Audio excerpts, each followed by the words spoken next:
Paatsalus ja ma olen saanud siin igat sorti kala.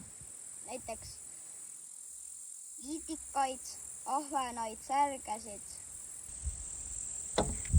Näitan teile, kuidas täna kala püüda. Tavalise vihmaossi konksu otsa. Ja konks ei tohi paista ka.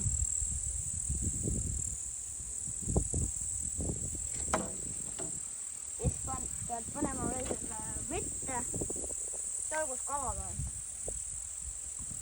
Siis kui kork läheb alla, siis peab tõmbama. Siis kui vaikselt näkid, siis pead seda korkit enda ümber natuke tõmbama.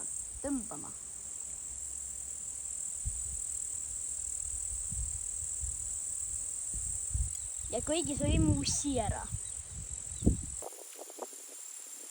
See oli nagu niimoodi ja sama kala. Mis kala see on? Särg.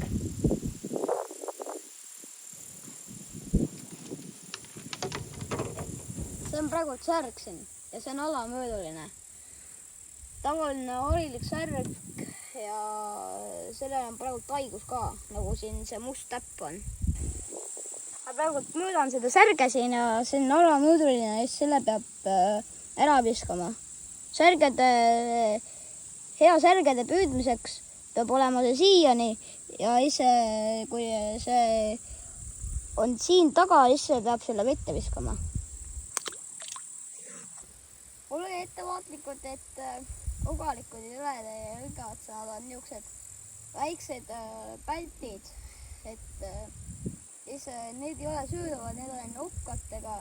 Sellepärast see nimi ongi ogalik. 2 sorti ogalikku on olemas ja üks on niimoodi, et selja peal on 3